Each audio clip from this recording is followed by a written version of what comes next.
La colina no parece antigua, no hay ruinas visibles, no hay muros quebrados ni columnas expuestas al viento, solo una elevación suave, casi inocente, cubierta por tierra compacta que durante siglos aceptó el paso de animales, de hombres, de estaciones completas sin protestar. Pero bajo esa superficie tranquila, a pocos metros de profundidad, hay piedra tallada con una precisión que no encaja en el tiempo al que fue asignada. Pilares gigantes, enterrados de pie, relieves intactos, ocultos como si alguien hubiera decidido que no debían volver a ver la luz. Y esa es la primera anomalía, porque las ciudades mueren hacia afuera, se erosionan, colapsan, se deshacen, pero esto fue empujado hacia adentro. Alguien lo cubrió. La pregunta no es arqueológica, es política. ¿Qué sabían quienes construyeron Göbekli Tepe que obligó a sus propios herederos a enterrarlo entero,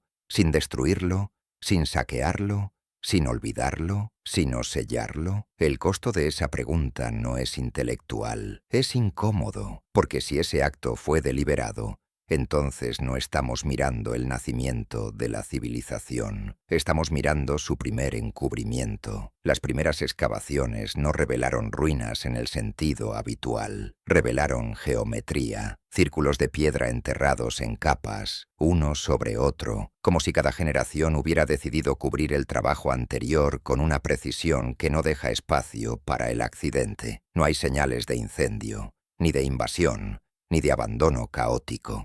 Hay orden, hay método y hay tiempo invertido en ocultar. Cada capa de relleno contiene fragmentos seleccionados, piedra rota, huesos, herramientas, tierra traída desde otros puntos. No es basura, es material elegido, transportado, depositado con una intención repetida, durante años, tal vez décadas. Eso cambia todo, porque enterrar un lugar así exige más esfuerzo que construirlo, y nadie invierte más esfuerzo en ocultar algo que en crearlo, a menos que lo que está ocultando sea más peligroso que lo que construyó. Los primeros pilares que emergen del suelo no están dañados, no muestran signos de colapso, permanecen erguidos, como si hubieran sido abandonados en pleno uso, y luego cubiertos antes de que el desgaste pudiera tocarlos. Algunos superan los 5 metros, no son improvisados, no son experimentales, son definitivos, y están demasiado bien hechos para pertenecer a una cultura que, según la narrativa convencional,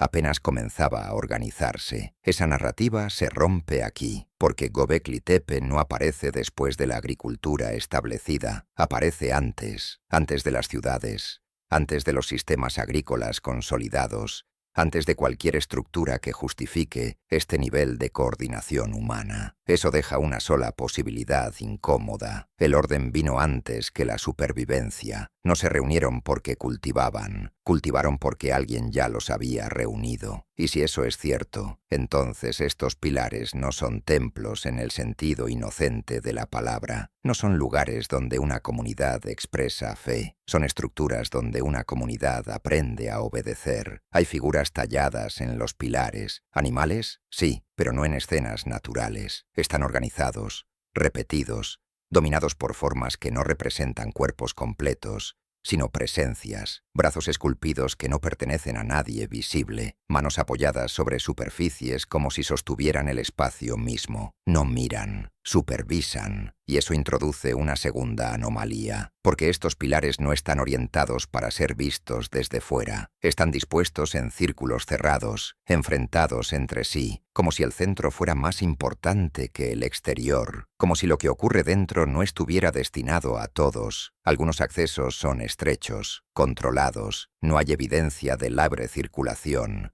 No es una plaza abierta, es un recinto. Eso implica selección. Alguien decidía quién entraba. Y si alguien controla el acceso, entonces el poder ya está presente. No como violencia visible, sino como estructura. En el suelo, entre los espacios que separan los pilares, aparecen restos de actividad humana, huesos de animales, herramientas, señales de consumo masivo. No es un uso ocasional, es repetido, organizado, cíclico. No es una visita, es un sistema, y sin embargo, ese sistema no creció, no evolucionó hacia una ciudad, no se expandió hasta convertirse en algo reconocible, se detuvo y luego fue enterrado. Esa secuencia es lo que lo vuelve peligroso, porque todo lo que conocemos sobre el desarrollo humano sigue una lógica de acumulación, más grande, más complejo, más visible. Aquí ocurre lo contrario, complejo primero, invisible después. Eso no es evolución, es supresión. Hay una línea de relleno particularmente densa en una de las estructuras más profundas, una capa compacta, cuidadosamente nivelada, que sella el espacio como una tapa. No hay objetos valiosos retirados, no hay signos de urgencia, solo cierre, como si alguien hubiera decidido que lo que estaba debajo no debía continuar, y lo hizo sin destruirlo. Eso es lo que no encaja, porque destruir elimina, pero enterrar conserva, mientras impide el acceso. Es una decisión más fría, más controlada, más consciente de futuro. Al final de esa capa, justo antes de que la Tierra vuelva a convertirse en paisaje, hay una regularidad que no debería estar ahí, una alineación de fragmentos que no cumplen función estructural, pero sí marcan un límite invisible desde arriba, pero evidente para quien sabe dónde mirar. Eso significa que el lugar no fue olvidado, fue ocultado, con memoria, y en ese gesto, en esa precisión silenciosa, aparece por primera vez una sospecha que cambia la dirección de todo lo que creemos entender. Göbekli Tepe no fue enterrado para desaparecer, fue enterrado para que algo no saliera de él. Ese límite no era una frontera física, era una advertencia, porque cuando la Tierra empezó a ceder bajo las herramientas modernas, y los primeros anillos de piedra quedaron expuestos, no emergió un caos antiguo, sino una estructura que seguía obedeciendo a una lógica intacta. No había desorden, no había improvisación.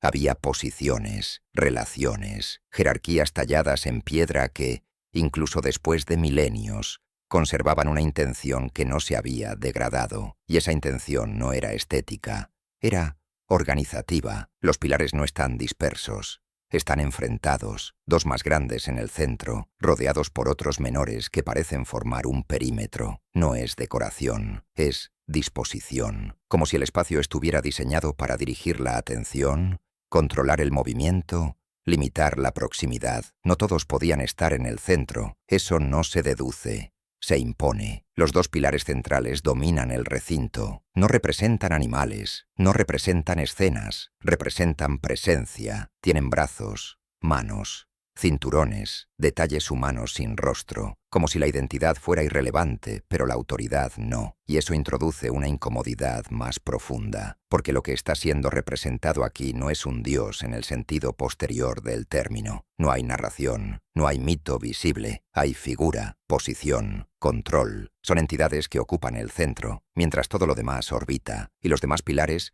los que rodean, no compiten, repiten. Eso no es arte, es sistema. En algunos relieves los animales aparecen subordinados a la superficie, no como protagonistas, sino como elementos organizados en bandas, serpientes alineadas, zorros repetidos, aves que no vuelan, sino que observan. No hay escenas de caza, no hay interacción natural, hay catálogo, y un catálogo no sirve para emocionar, sirve para clasificar. Eso cambia la función del lugar, porque si los animales están organizados, y los pilares están organizados, y el acceso está organizado, entonces lo que ocurre dentro también lo está. No es un ritual espontáneo, es una operación repetida bajo condiciones controladas, una estructura de comportamiento. En el suelo, la evidencia lo confirma. No hay restos dispersos al azar, hay acumulaciones específicas, zonas donde los huesos se concentran, lugares donde las herramientas aparecen juntas, sectores limpios, otros saturados, división de funciones. Alguien diseñó eso, y ese alguien no solo entendía cómo mover piedra, entendía cómo mover personas, porque construir un círculo así no es el mayor desafío. Mantener su uso en el tiempo lo es. Coordinar grupos, repetir acciones, establecer reglas que no están escritas pero que todos siguen. Eso no es arquitectura, es administración y aparece demasiado pronto, mucho antes de que existan ciudades, mucho antes de que existan reyes, mucho antes de que existan registros escritos. Pero la lógica ya está ahí. Control del espacio, control del acceso, control de la representación, control de la repetición. Todo lo necesario para que una población haga algo, sin entender completamente por qué lo hace. Y ahí, en ese punto, el sitio deja de ser un enigma arqueológico y se convierte en algo más incómodo, en un modelo. Porque lo que vemos aquí no es el inicio de la religión, es el inicio de una tecnología social, una forma de organizar humanos a través de símbolos que no explican, pero imponen. Y eso explica otra anomalía: el esfuerzo, las toneladas de piedra, el transporte, la talla precisa, la repetición de estructuras similares en distintos niveles. Nada de eso produce alimento, nada de eso protege directamente de depredadores, nada de eso mejora la supervivencia inmediata. Y sin embargo, se hizo durante generaciones. Eso solo ocurre cuando el beneficio no es físico, es estructural, cuando el resultado no es comida, sino orden, y ese orden debía ser lo suficientemente valioso como para justificar algo aún más extremo: su desaparición, porque cuanto más clara se vuelve la función del sitio, más incomprensible se vuelve su final. Si esto era un centro de organización, ¿por qué cerrarlo? Si esto coordinaba grupos humanos antes de las ciudades, ¿por qué desmantelar ese control? A menos que el problema no fuera el lugar, sino lo que el lugar estaba produciendo. Hay una variación en los círculos más tardíos, no es evidente al principio, pero cuando se comparan los tamaños,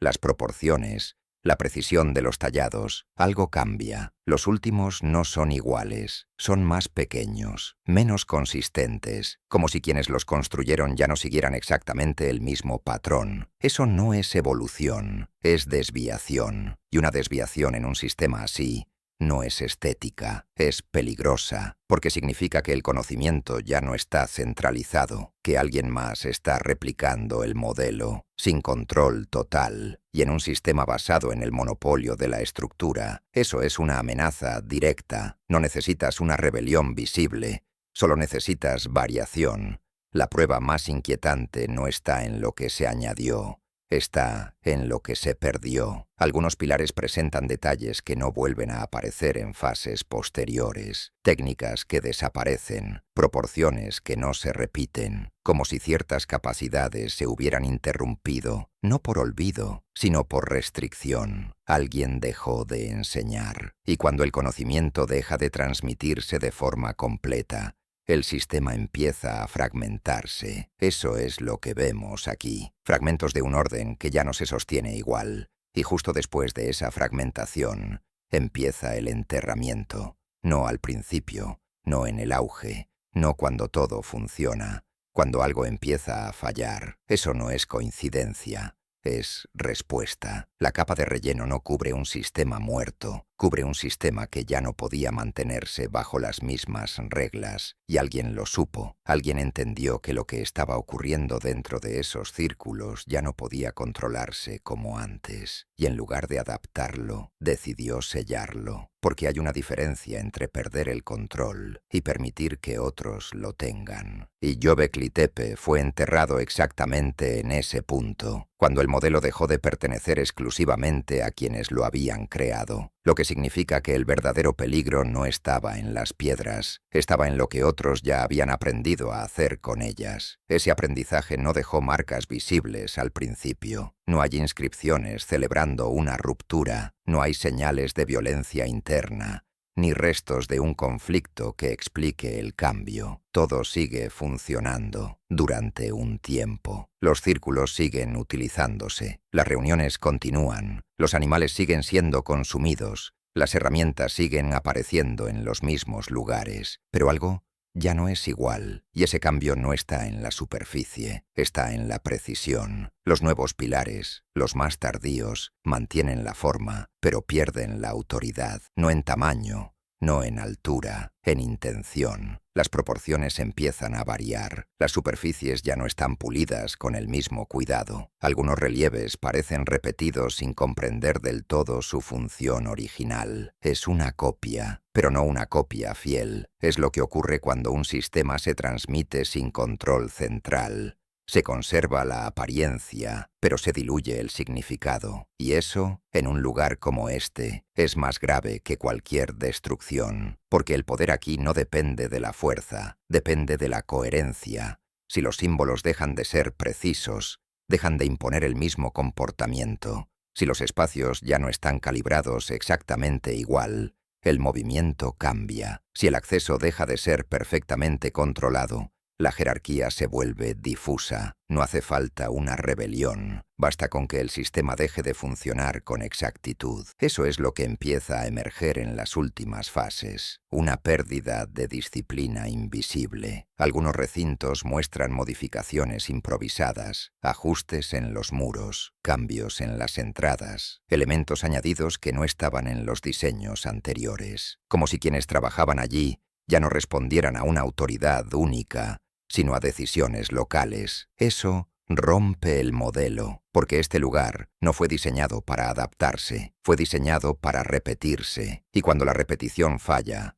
el control se debilita. Lo más inquietante es que nadie intenta corregirlo. No hay una fase de reconstrucción estricta. No hay un regreso a la forma original. No hay una intervención que restaure el orden anterior. Solo hay continuidad degradada. Eso significa que quienes sabían cómo mantener el sistema perfecto ya no estaban presentes o dejaron de intervenir. Y eso introduce una posibilidad más peligrosa que cualquier conflicto: el abandono del control desde arriba, porque si el conocimiento estaba concentrado, como todo indica, entonces su desaparición no es accidental, no se pierde así, no se diluye en una generación sin dejar rastros de resistencia, se retira, y cuando el conocimiento se retira en un sistema dependiente de él, lo que queda no es libertad, es imitación. Y la imitación, cuando se aplica a estructuras de poder, produce algo inestable, algo que parece funcionar, pero ya no responde a las mismas reglas. Los últimos usos de Göbekli Tepe no muestran expansión, no muestran evolución hacia una ciudad ni hacia una forma más compleja de organización. Al contrario, se contraen. Los círculos se vuelven más pequeños, más cerrados, menos ambiciosos, como si el sistema se estuviera replegando, no por falta de recursos, sino por pérdida de control. Y entonces ocurre algo que no encaja con ningún proceso natural de decadencia. No hay transición, hay interrupción. El uso se detiene y casi inmediatamente comienza el enterramiento sistemático. No hay un periodo largo de abandono donde el lugar se degrade lentamente. No hay capas de polvo acumulado, ni estructuras colapsadas por el tiempo. Lo que hay es una acción directa, organizada, sostenida, intencional. Se rellenan los espacios entre los pilares, se cubren los suelos, se sellan los accesos, se elevan capas de tierra que no pertenecen al lugar original. Todo con una lógica que no deja zonas abiertas. No se conserva nada expuesto, no se deja nada visible. Es un cierre total. Y lo más desconcertante es que no hay signos de urgencia. No es una huida, es una decisión ejecutada con calma. Eso elimina muchas explicaciones. No fue una invasión, no fue una catástrofe inmediata, no fue una reacción desesperada, fue una conclusión. Alguien evaluó el sistema y decidió que no debía continuar. Eso obliga a reformular la pregunta inicial. Ya no es solo que era Göbekli Tepe, es en qué momento dejó de ser seguro. Porque enterrar un lugar así no elimina el conocimiento, solo elimina el acceso directo, y eso sugiere algo aún más incómodo. El problema no era que el sistema dejara de funcionar, era que empezaba a funcionar en manos equivocadas. Hay una consistencia en el relleno que no puede ignorarse. Las capas siguen un patrón, no son vertidos aleatorios. Hay niveles compactados, superficies niveladas, secuencias que indican planificación a largo plazo. Eso implica coordinación. y la coordinación implica autoridad. Alguien dirigió ese proceso, no una comunidad dispersa, no individuos actuando por miedo, una estructura capaz de movilizar trabajo durante un periodo prolongado para borrar lo que ella misma había creado. Eso es lo que convierte este sitio en algo más que una anomalía histórica. Lo convierte en un precedente, porque aquí, por primera vez, aparece un tipo de decisión que no encaja con la lógica de supervivencia inmediata. Destruir para proteger, ocultar para mantener el control, interrumpir un sistema antes de que se vuelva independiente. Y si eso ocurrió una vez, no hay razón para pensar que no pudiera repetirse, porque lo que estaba en juego aquí no era un conjunto de piedras, era un modelo de organización humana, un modelo que había empezado a replicarse sin permiso. Y cuando un modelo así escapa de sus creadores, deja de ser herramienta y se convierte en competencia. Göbekli Tepe no fue abandonado porque fuera inútil, fue enterrado porque había dejado de ser exclusivo, y en ese momento exacto, cuando el control ya no podía garantizarse, alguien tomó la única decisión que un sistema así puede tomar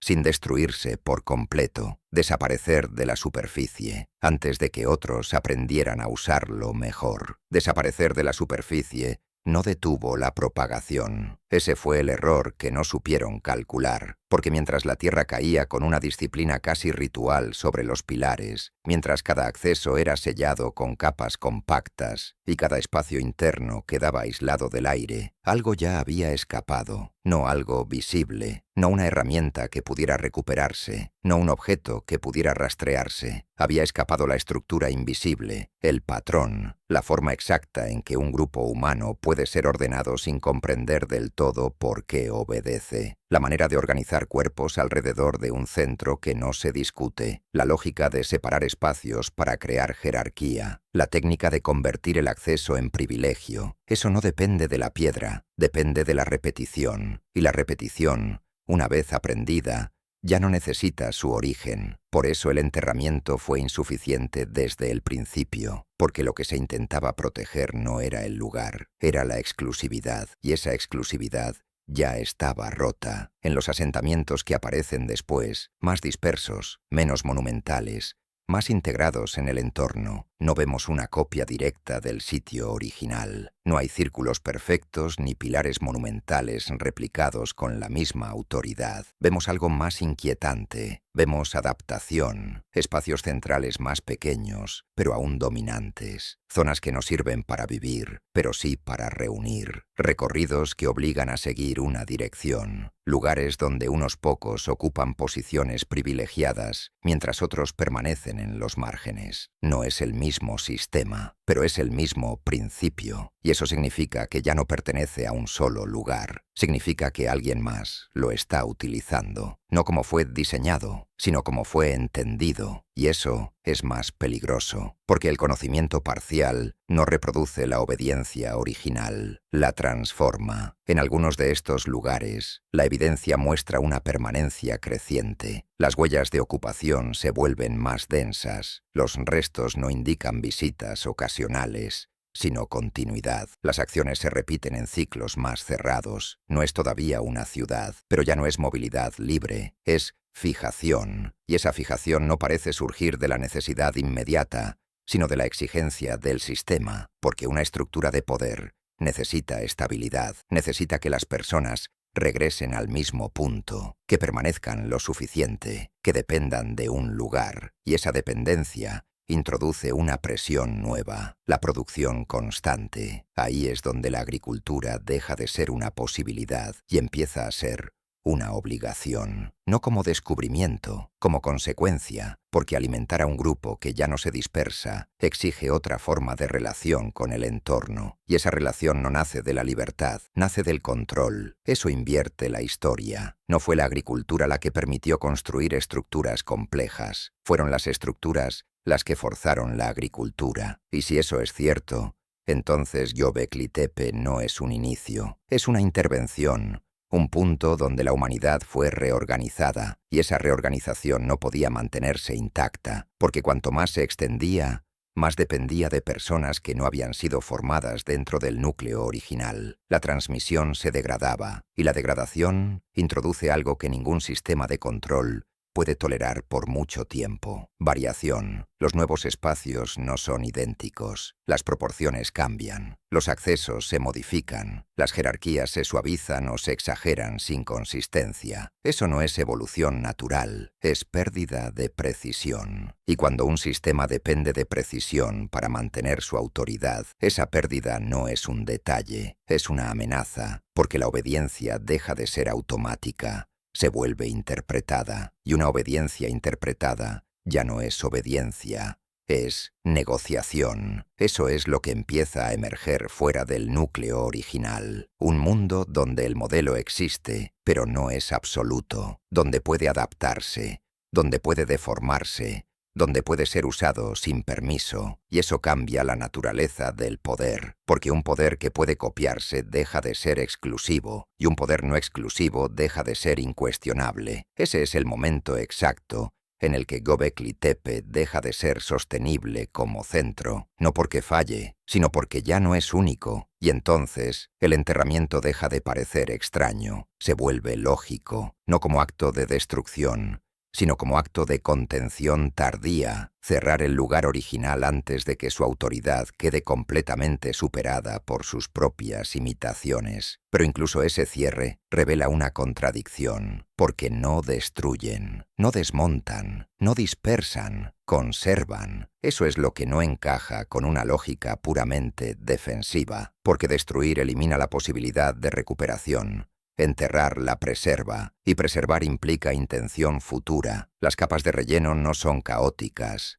siguen patrones, niveles definidos, secuencias repetidas. No es abandono, es sellado, como si alguien quisiera garantizar que lo que está debajo permanezca intacto, incluso mientras lo oculta. Eso no es miedo, es cálculo, porque destruir el sistema habría sido admitir que ya no era necesario. Enterrarlo permite otra opción: mantenerlo disponible, latente, reservado, y eso introduce una idea que vuelve todo más incómodo. Göbekli Tepe no fue eliminado porque fuera peligroso en sí mismo, fue ocultado porque dejó de ser controlable en su forma activa, pero eso no significa que dejara de ser útil. Significa que su uso debía posponerse, hasta que las condiciones fueran distintas, hasta que el entorno volviera a permitir un control más estricto, hasta que quienes accedieran a él entendieran el sistema completo y no solo fragmentos, porque el verdadero riesgo nunca fue que el conocimiento existiera, fue que existiera de forma incompleta, distribuido, sin centro, sin disciplina. Eso es lo que destruye los sistemas de poder, no la ignorancia, sino el conocimiento imperfecto. Por eso el sitio no fue borrado, fue guardado, y un sistema guardado no es pasado, es posibilidad, porque lo que una vez funcionó como herramienta de organización humana a gran escala, puede volver a funcionar, si alguien vuelve a reunir las condiciones correctas, si alguien encuentra el lugar, si alguien entiende lo que está viendo, y sobre todo, si alguien reconoce que no está desenterrando ruinas,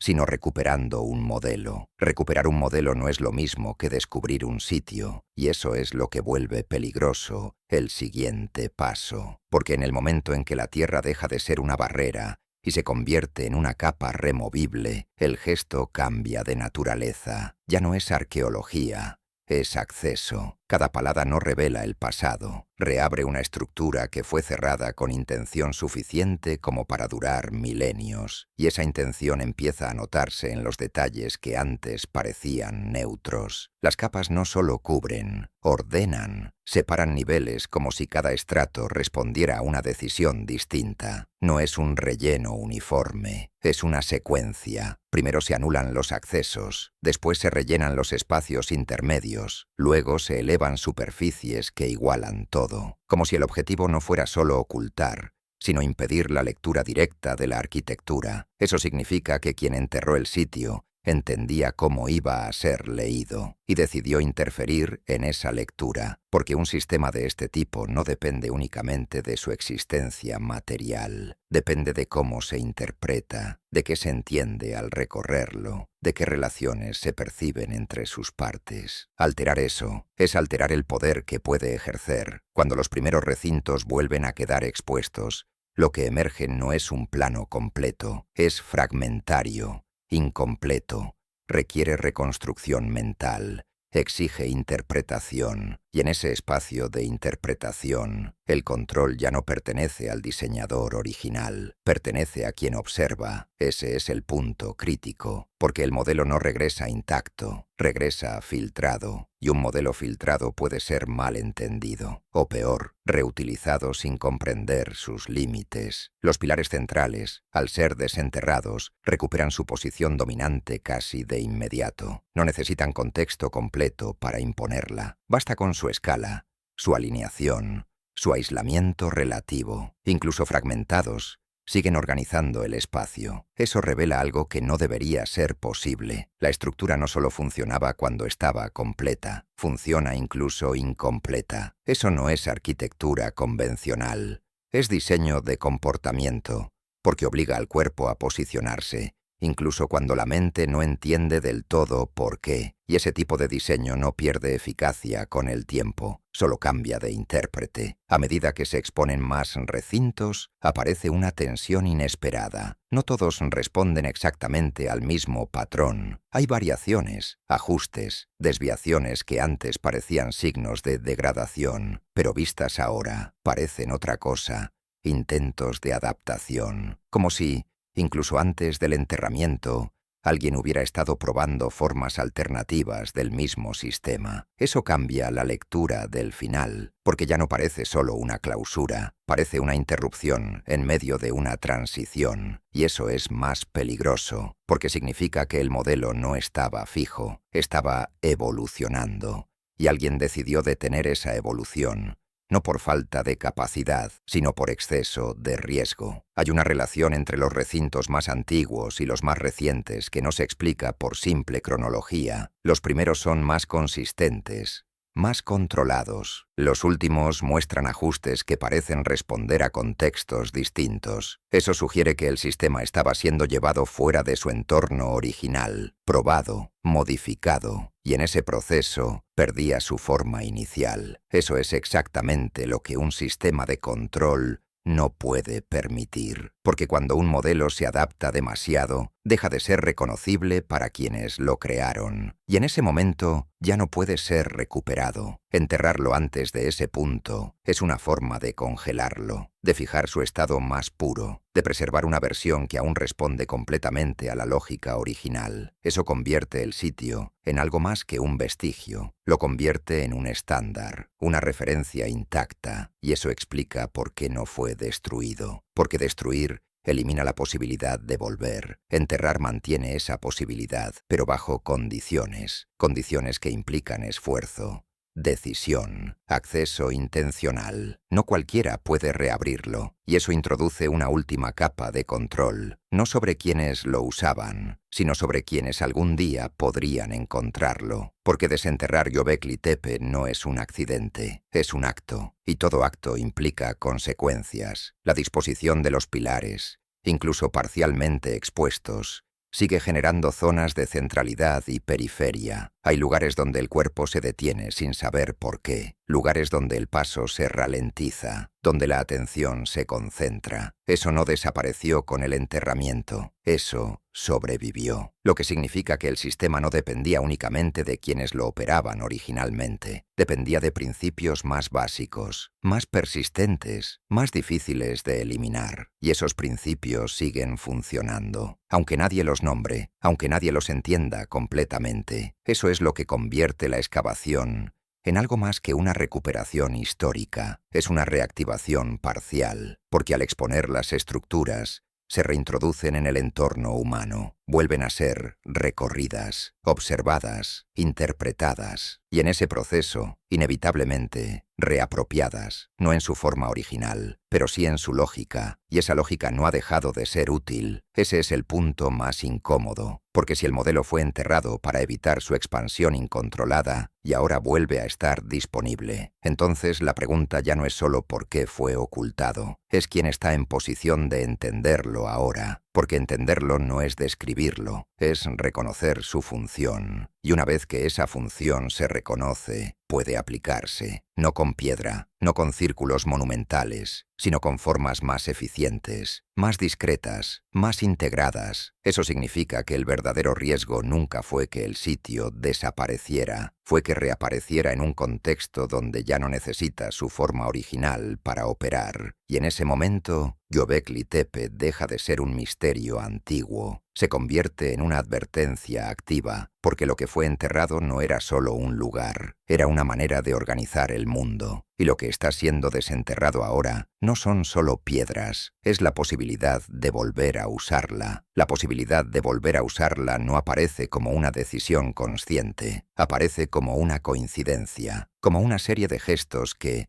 aislados, parecen inocentes: delimitar un espacio, elevar un punto, concentrar la atención, restringir el acceso sin declararlo abiertamente. Nada de eso parece extraordinario, nada de eso exige recordar Göbekli Tepe, y sin embargo, el patrón reaparece, no en su forma original, sino en su lógica, porque lo que fue enterrado no era una arquitectura concreta, era una forma de ordenar la percepción humana, una manera de dirigir cuerpos sin necesidad de explicaciones completas, una estructura que convierte la repetición en obediencia, y esa estructura no necesita piedra para existir. A medida que los recintos se exponen más, surge una incomodidad difícil de nombrar. No proviene de lo que vemos, sino de cómo nos movemos entre lo que vemos. Hay lugares donde el cuerpo se detiene sin orden explícita, lugares donde el silencio se impone sin instrucción, lugares donde el centro se siente distinto, incluso antes de comprenderlo. Eso no es sugestión, es diseño, un diseño que sigue funcionando aunque su contexto haya desaparecido, y ahí es donde la historia deja de ser segura, porque lo que fue enterrado para detener su expansión vuelve a operar sin necesidad de reconstrucción completa. No hace falta restaurar Göbekli Tepe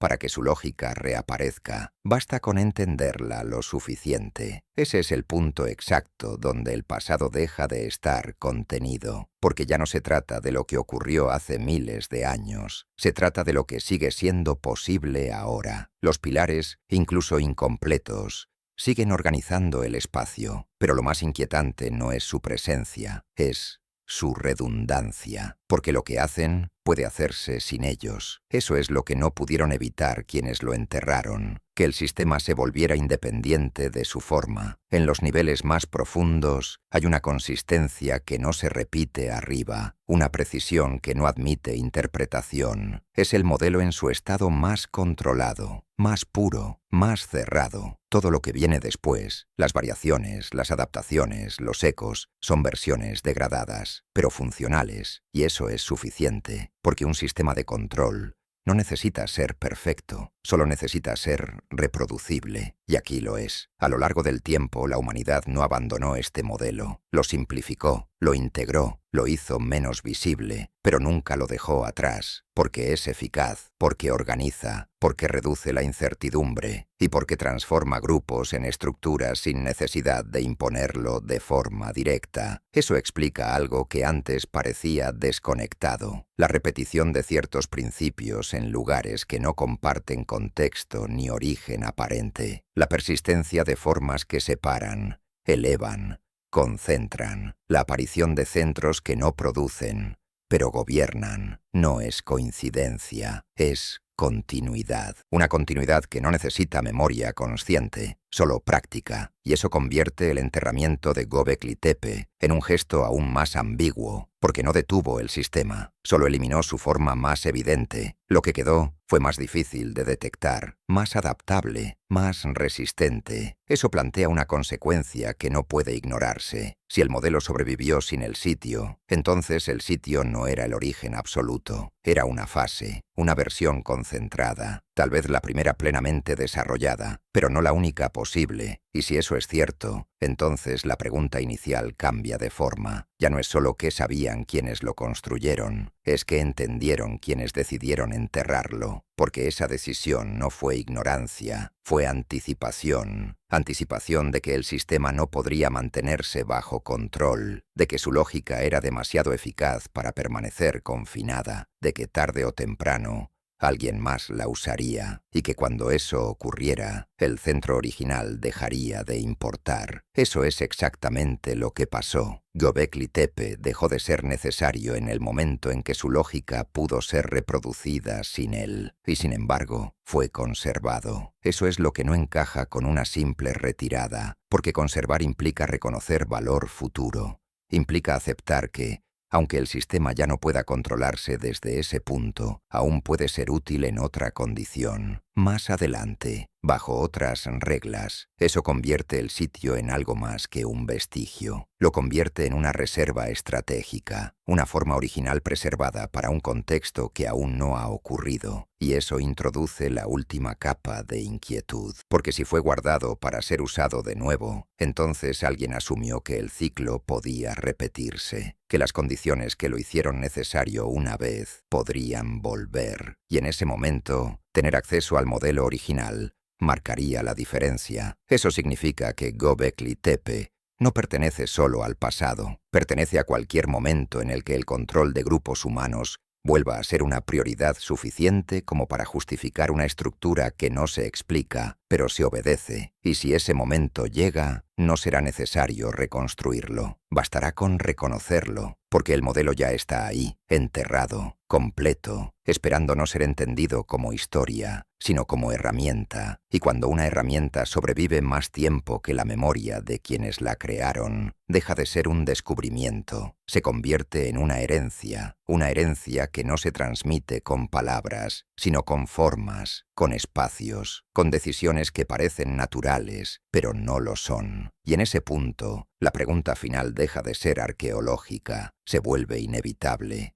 Si Göbekli Tepe fue enterrado para evitar que el modelo se expandiera sin control, y aún así, ese modelo sobrevivió, ¿qué exactamente fue lo que creyeron que estaban deteniendo? Porque lo único que no lograron enterrar fue la parte más peligrosa de todas, la capacidad humana de aprender un sistema y usarlo sin pedir permiso. La capacidad humana de aprender un sistema y usarlo sin pedir permiso no aparece como una ruptura violenta, aparece como una continuidad silenciosa, porque cuando un modelo deja de pertenecer a quienes lo crearon, no desaparece, cambia de manos, cambia de forma, se vuelve menos visible, pero más extendido, y eso es exactamente lo que ocurrió después de Göbekli Tepe. No hubo una rebelión registrada, no hubo un momento único donde el control colapsara, hubo algo más difícil de detectar, hubo transferencia. En los asentamientos que siguieron, las estructuras dejaron de ser excepcionales, ya no estaban aisladas, empezaron a integrarse en espacios donde también se dormía, se producía, se criaban animales. El centro ya no era un lugar separado, se volvió parte del entorno cotidiano, y eso altera su función, porque lo que antes imponía desde la distancia, ahora operaba desde dentro. Ese es el cambio decisivo. El poder deja de ser un lugar al que se accede, se convierte en una condición que se habita. Los espacios empiezan a organizarse de manera más compleja, no necesariamente más grandes, pero sí más conectados. Aparecen zonas de almacenamiento, áreas donde los recursos se concentran, lugares donde la distribución no es visible, pero sí controlada. Eso no es una evolución espontánea, es la internalización del modelo, porque cuando una estructura deja de necesitar su forma original para operar, se vuelve más eficiente, más difícil de cuestionar, más fácil de reproducir, y eso es exactamente lo que vemos. El centro sigue existiendo, pero ya no necesita monumentos para justificar su posición. Se sostiene por función, por flujo, por dependencia, y esa dependencia es más fuerte que cualquier símbolo, porque no se percibe como imposición, se percibe como necesidad. Ahí es donde el modelo alcanza su forma más estable, no cuando es visible, sino cuando es invisible, cuando organiza sin declararse, cuando distribuye sin mostrarse, cuando decide sin aparecer como decisión. Eso es lo que Göbekli Tepe no llegó a ser, pero lo que permitió, y eso redefine completamente su papel en la historia, no como el inicio de la civilización, sino como su fase más explícita, el momento en que el sistema aún necesitaba piedra para existir. Todo lo que vino después fue una versión más refinada, más integrada, más difícil de aislar. Eso explica por qué el enterramiento no fue el final, fue la transición. Cerrar la forma visible del modelo en el mismo momento en que su lógica ya no dependía de ella. Eso no es fracaso, es transformación, pero una transformación que introduce un problema nuevo, porque cuando un sistema deja de ser visible,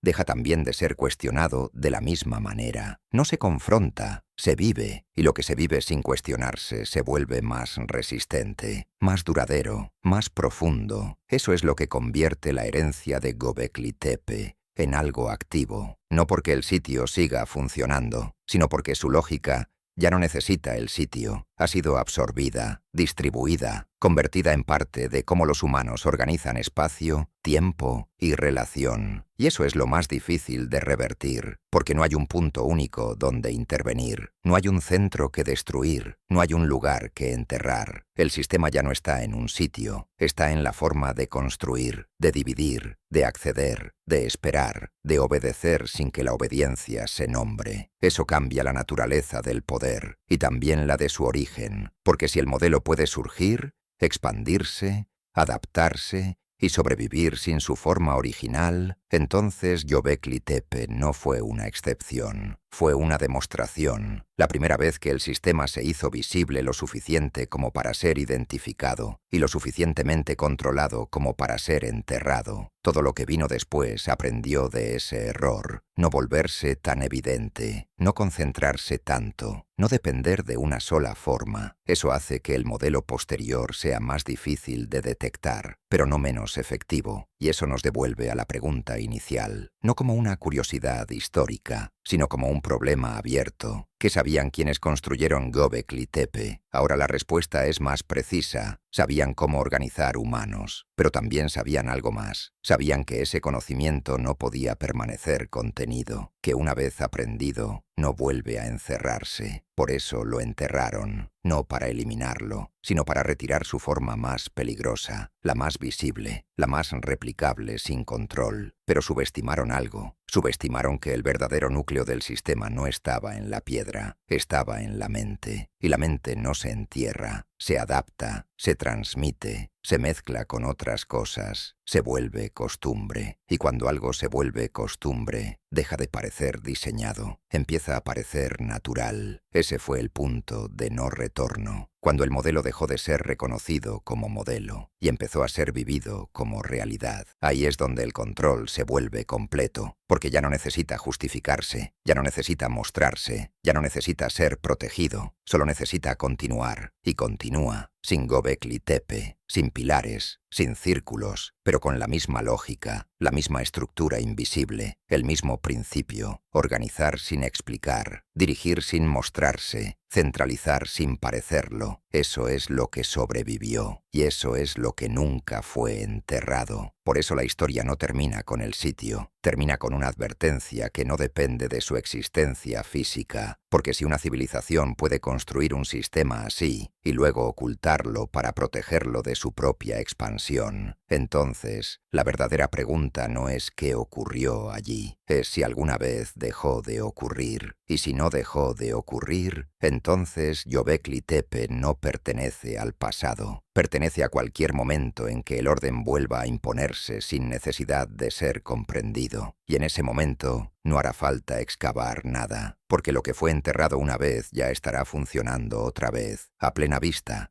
sin necesidad de piedra y sin necesidad de nombre. No hará falta excavar nada. Esa es la conclusión que desarma todo lo anterior, porque obliga a aceptar que lo enterrado no equivale a lo detenido. Göbekli Tepe fue sellado con una precisión que sugiere miedo y cálculo al mismo tiempo, pero el miedo no era a las piedras, era a lo que las piedras ya habían enseñado, porque lo que se construyó allí no fue solo un lugar, fue una forma de ordenar la realidad, una manera de colocar a los cuerpos en relación con un centro, de definir quién observa y quién es observado, de establecer jerarquía sin necesidad de explicarla, y cuando ese tipo de estructura se experimenta suficientes veces, deja de necesitar su forma original, se convierte en comportamiento, y el comportamiento no se entierra, se repite. Al principio, ese paso es casi invisible. No hay ruptura clara entre el modelo concentrado de Göbekli Tepe y lo que aparece después. Solo pequeñas diferencias en cómo se organizan los asentamientos.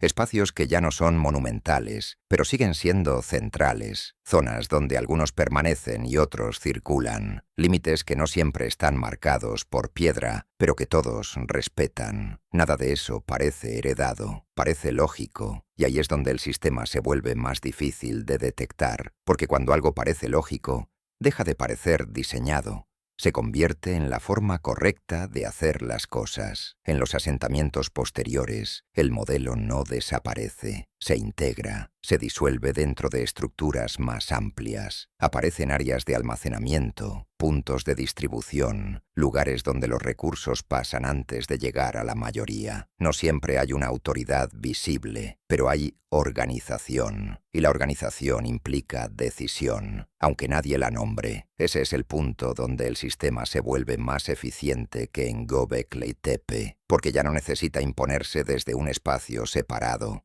Opera desde dentro, desde lo cotidiano, desde lo que no se cuestiona, y eso cambia su naturaleza, porque lo que se impone puede ser resistido. Lo que se vive como normal, no. Ese fue el límite que los constructores originales alcanzaron a ver. Entendieron que el sistema ya no podía mantenerse contenido en un solo lugar, que había sido observado, imitado, adaptado, que otros comenzaban a reproducirlo sin acceso al núcleo completo, y eso lo volvía inestable, no porque dejara de funcionar, sino porque dejaba de pertenecerles. Por eso lo enterraron, no como acto de destrucción, sino como intento de conservar una versión intacta, la forma original, no alterada, no reinterpretada, pero ese intento tenía una falla inevitable. No podían enterrar lo aprendido.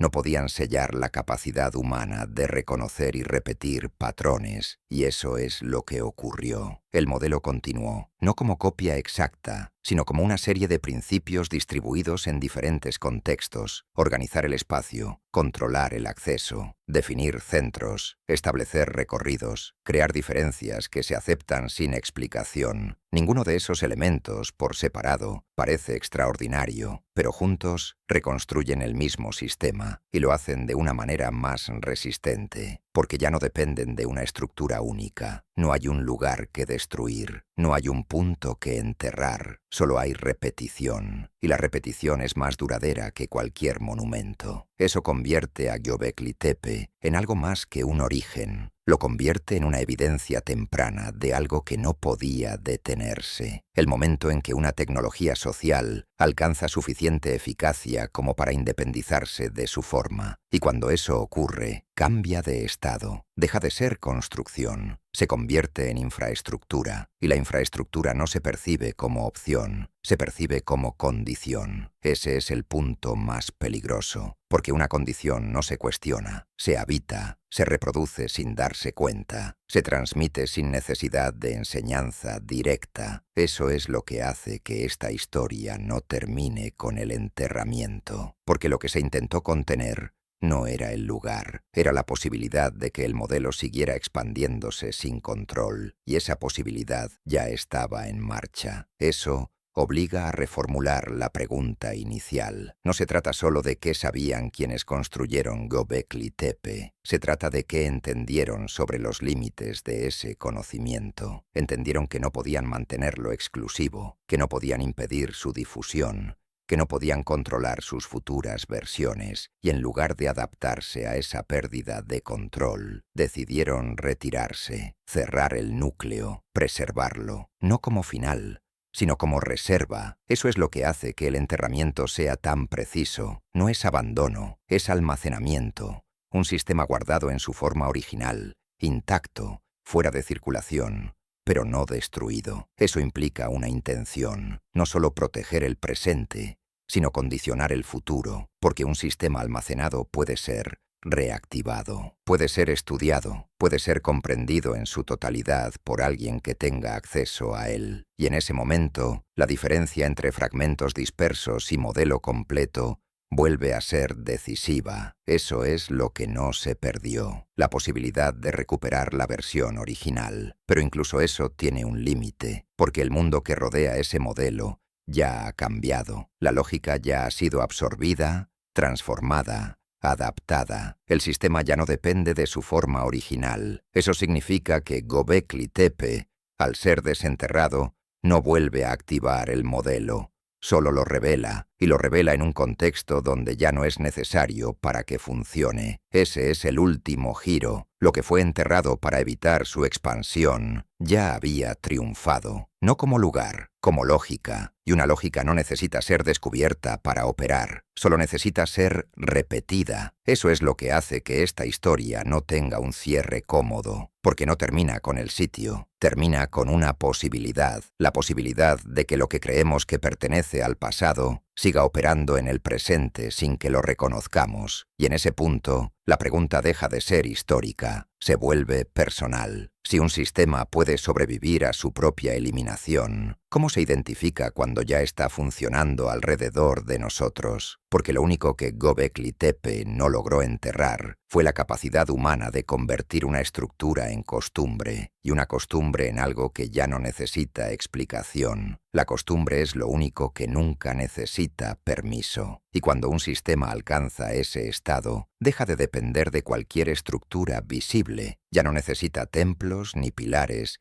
ni círculos tallados en piedra. Puede operar sin ellos porque ha encontrado un soporte más estable que la materia. La repetición. Eso es lo que Göbekli Tepe no logró contener, porque mientras el sitio era sellado con una precisión que no deja espacio para la duda, mientras cada acceso era cubierto y cada espacio interno quedaba aislado bajo capas de tierra cuidadosamente colocadas, el modelo ya había comenzado a existir fuera de ese lugar, no como copia, como hábito. Y un hábito no se destruye, se transmite. Al principio esa transmisión es casi invisible. No hay evidencia clara de continuidad. No hay estructuras que repitan exactamente la forma original. Pero sí aparecen patrones, espacios que organizan sin declararse, lugares donde la posición importa más que la función aparente, recorridos que no están marcados, pero que todos siguen. Eso no parece heredado, parece lógico. Y ahí es donde el sistema se vuelve más resistente, porque cuando algo parece lógico,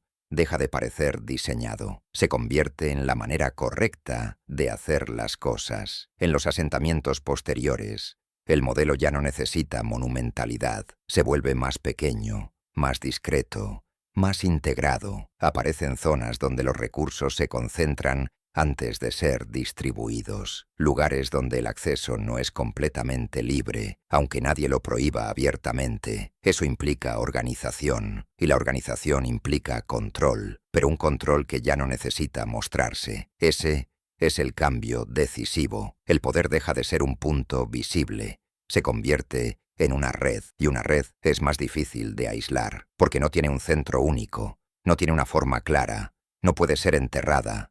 Eso es lo que hace que el enterramiento de Göbekli Tepe sea, en cierto sentido, insuficiente, porque eliminó el lugar, pero no la lógica, y la lógica ya estaba en circulación, no como conocimiento explícito, sino como práctica, como una serie de decisiones que, repetidas, reproducen el mismo efecto: organizar el espacio, controlar el acceso, definir jerarquías sin nombrarlas, mantener continuidad sin necesidad de explicar el sistema. Eso no se percibe como imposición, se percibe como normalidad, y la normalidad es el entorno más estable para cualquier forma de control, porque no se cuestiona, se habita, se reproduce sin resistencia. Ese es el punto en el que el sistema se vuelve irreversible, no porque sea más fuerte, sino porque es menos visible, porque ya no necesita imponerse, solo necesita continuar. Eso es lo que convierte a Göbekli Tepe en algo más que un sitio antiguo. Lo convierte en una demostración, la demostración de que un sistema puede sobrevivir a su propia eliminación física. Y eso cambia completamente la naturaleza de la pregunta inicial. Ya no se trata solo de qué sabían quienes lo construyeron, se trata de qué comprendieron sobre lo que estaban creando. Comprendieron que no podían mantenerlo exclusivo, que no podían impedir que otros lo replicaran, que no podían controlar todas sus formas futuras, y por eso lo enterraron, no para destruirlo, sino para retirar su forma más concentrada, la más evidente, la más fácil de copiar sin comprender completamente su funcionamiento. Pero ese acto tenía un límite, porque no podían enterrar la capacidad humana de aprender patrones, no podían impedir que el sistema fuera reconstruido a partir de fragmentos. Y eso es exactamente lo que ocurrió. El modelo se dispersó, se integró en distintas prácticas, se adaptó a distintos contextos, y en ese proceso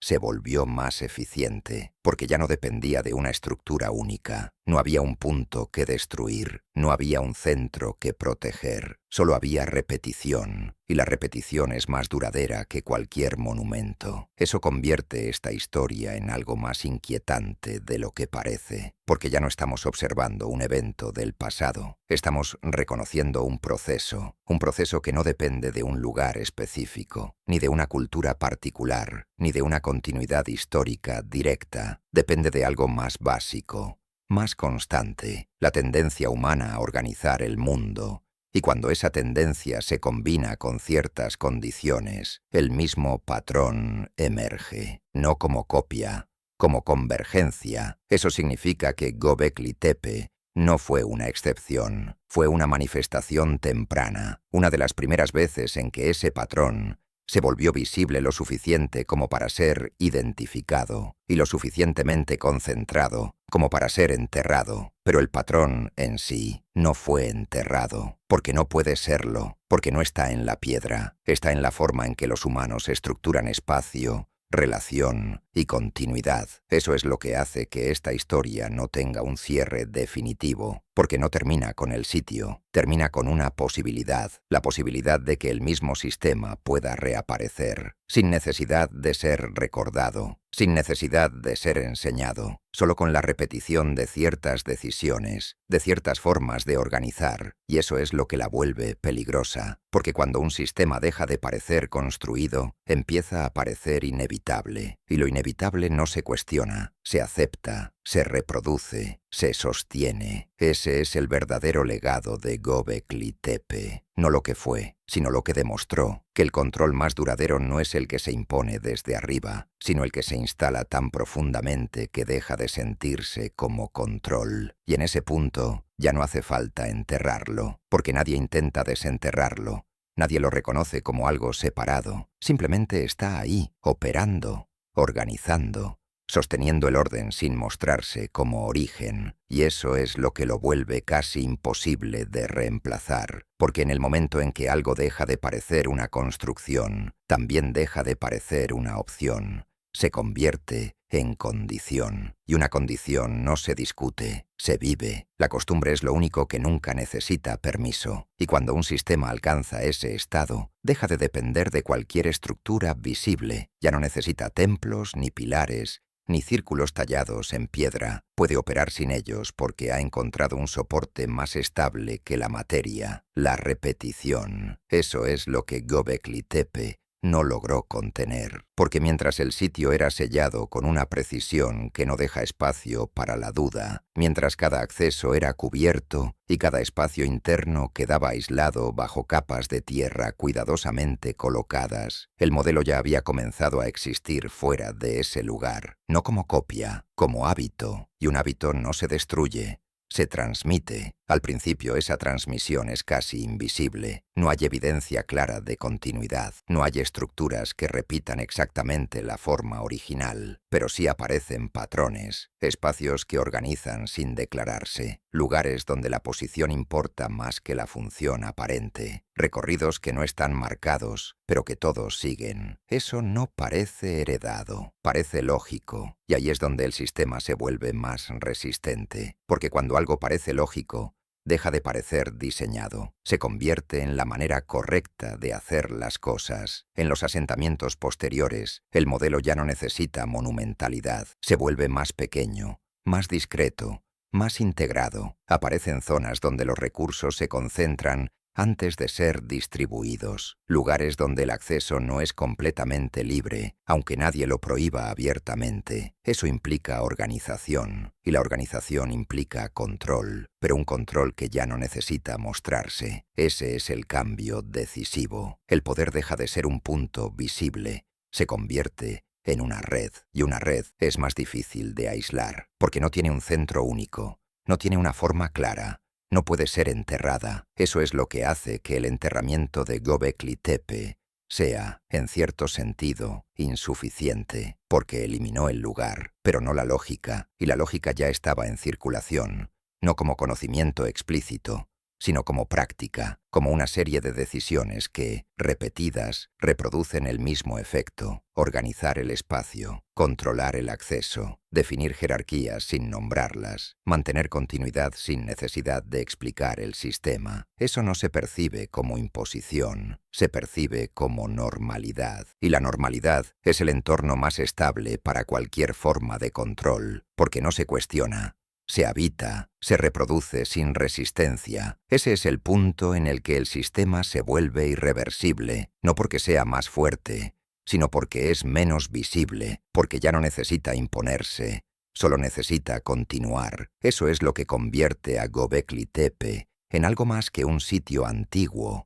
Lo convierte en una demostración, la demostración de que un sistema puede sobrevivir a su propia eliminación física. Y eso cambia completamente la naturaleza de la pregunta inicial. Ya no se trata solo de qué sabían quienes lo construyeron, se trata de qué comprendieron sobre lo que estaban creando. Comprendieron que no podían mantenerlo exclusivo, que no podían impedir que otros lo replicaran, que no podían controlar todas sus formas futuras, y por eso lo enterraron, no para destruirlo, sino para retirar su forma más concentrada, la más evidente, la más fácil de copiar sin comprender completamente su funcionamiento. Pero ese acto tenía un límite, porque no podían enterrar la capacidad humana de aprender patrones, no podían impedir que el sistema fuera reconstruido a partir de fragmentos. Y eso es exactamente lo que ocurrió. El modelo se dispersó, se integró en distintas prácticas, se adaptó a distintos contextos, y en ese proceso se volvió más eficiente, porque ya no dependía de una estructura única, no había un punto que destruir, no había un centro que proteger, solo había repetición, y la repetición es más duradera que cualquier monumento. Eso convierte esta historia en algo más inquietante de lo que parece, porque ya no estamos observando un evento del pasado, estamos reconociendo un proceso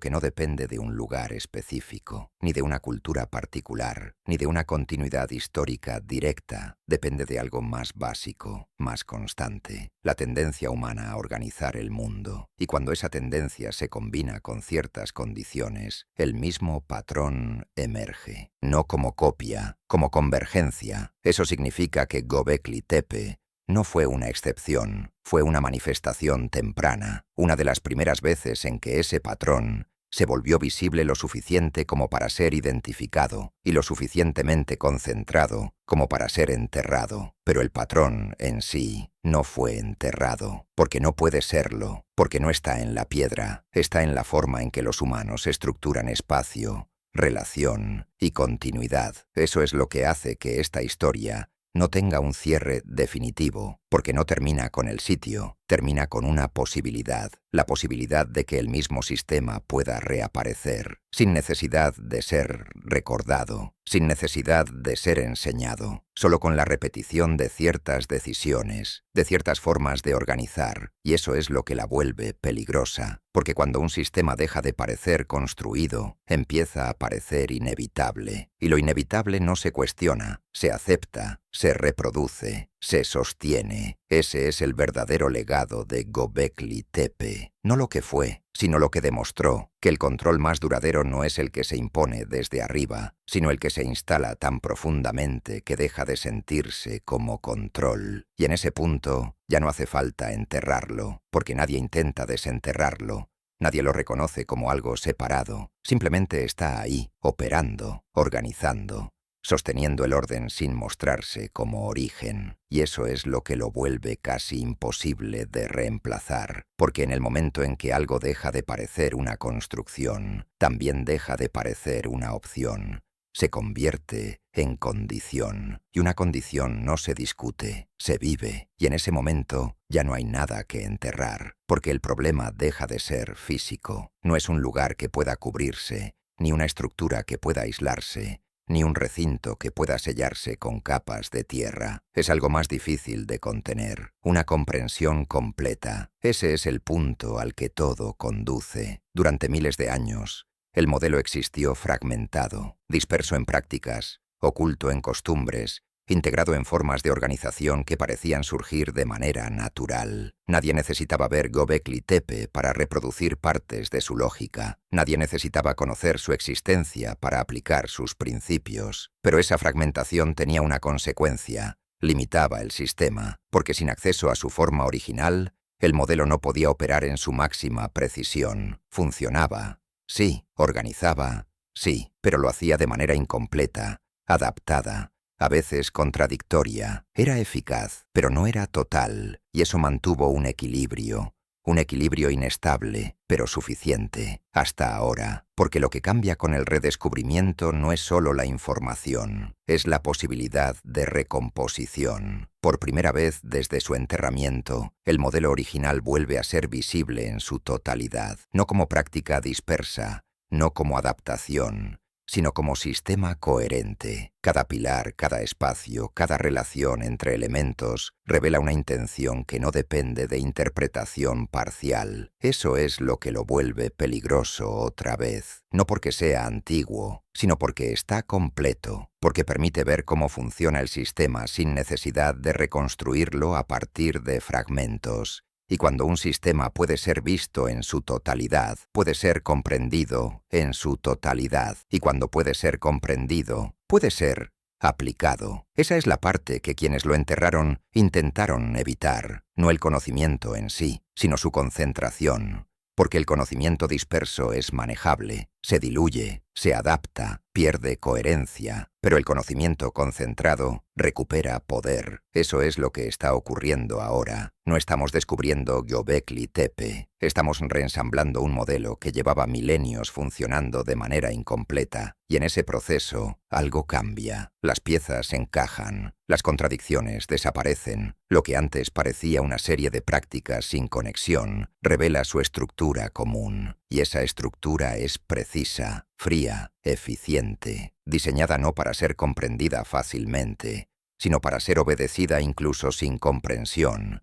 Eso es lo que la hace peligrosa, porque no necesita convencer, solo necesita organizar, y organizar es suficiente. Ese es el punto donde la historia deja de pertenecer al pasado, porque ya no estamos observando un origen, estamos enfrentando una herramienta que ha demostrado ser capaz de sobrevivir a su propia eliminación, de adaptarse a contextos distintos, de integrarse en la vida cotidiana sin ser reconocida como tal. Y ahora, esa herramienta vuelve a estar completa. Eso cambia las reglas, porque antes el sistema operaba desde la fragmentación, ahora puede operar desde la claridad, y la claridad elimina límites, permite optimizar, permite ajustar, permite aplicar con una precisión que antes no era posible. Eso es lo que quienes lo enterraron intentaron retrasar, no el uso del modelo, sino su perfeccionamiento fuera de su control. Y ese retraso duró miles de años, pero no fue permanente, porque nada que puede ser aprendido puede ser contenido para siempre. Eso es lo que Göbekli Tepe demuestra, no que el sistema fuera invencible,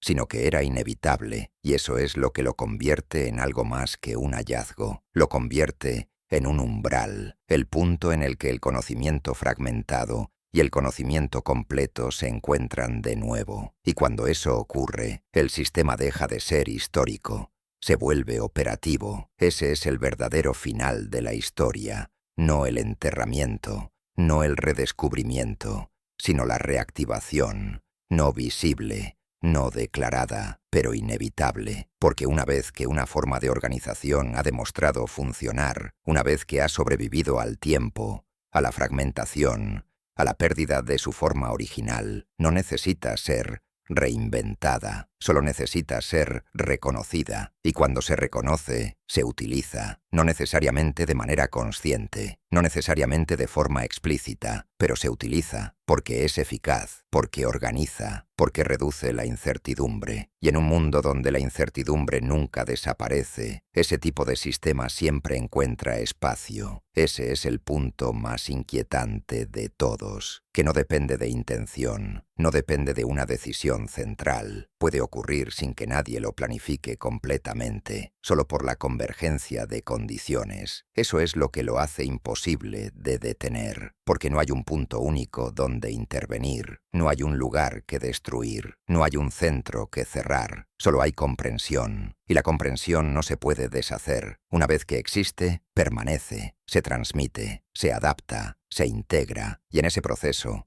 el sistema vuelve a existir, no como copia de Göbekli Tepe, sino como su consecuencia. Eso es lo que convierte a esta historia en algo sin cierre, porque no termina con una conclusión, termina con una condición, la condición de que lo que fue enterrado una vez para evitar su expansión ya no puede ser enterrado de nuevo, porque ya no está en la tierra, está en la forma en que pensamos, organizamos y repetimos, y en ese punto, la pregunta final ya no es qué ocurrió allí, es si estamos dispuestos a reconocer cuándo vuelve a ocurrir. Si estamos dispuestos a reconocer cuándo vuelve a ocurrir, esa es la única decisión que queda, porque todo lo demás ya ha sucedido, y no de forma aislada, sino como parte de un proceso que no se detuvo con el enterramiento. El modelo fue construido, perfeccionado, expandido más allá de su núcleo original, y cuando dejó de ser controlable, fue sellado, no destruido, no abandonado, sellado con una precisión que indica comprensión total de lo que estaba en juego. Pero esa precisión no alcanzó a lo esencial, porque lo esencial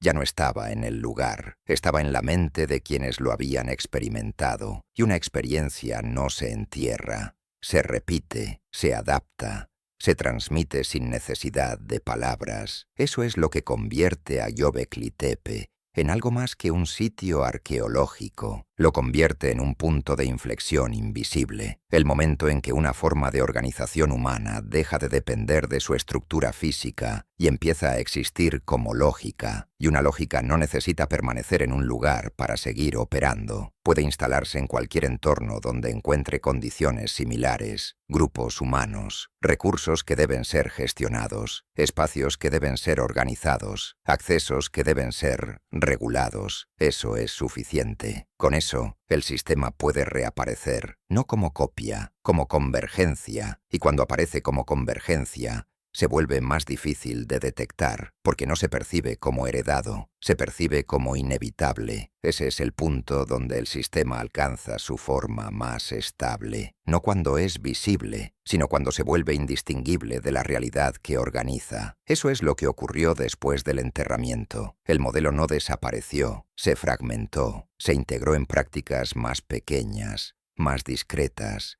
más adaptables. Aparecieron espacios que no parecían centros, pero que organizaban. Zonas donde el acceso no era completamente libre, aunque nadie lo prohibiera abiertamente. Recorridos que se repetían sin necesidad de señalización. Nada de eso parecía parte de un sistema, pero lo era, y esa invisibilidad lo hizo más duradero. Porque lo que no se reconoce como diseño no se cuestiona como diseño, se acepta, se reproduce, se convierte en costumbre. Y la costumbre es la forma más eficiente de control, porque no necesita imponerse, solo necesita continuar. Eso es lo que quienes enterraron Göbekli Tepe intentaron evitar, no la existencia del sistema, sino su expansión sin control, pero subestimaron algo fundamental, que el sistema no dependía de su forma original, dependía de su lógica, y la lógica ya había sido comprendida, aunque fuera parcialmente. Eso bastaba, porque un sistema así no necesita ser aprendido en su totalidad para funcionar. Basta con reproducir sus principios básicos, organizar el espacio, controlar el acceso, establecer jerarquías implícitas, mantener continuidad sin necesidad de explicación. Eso es suficiente para que el modelo opere, y cuando opera de forma repetida,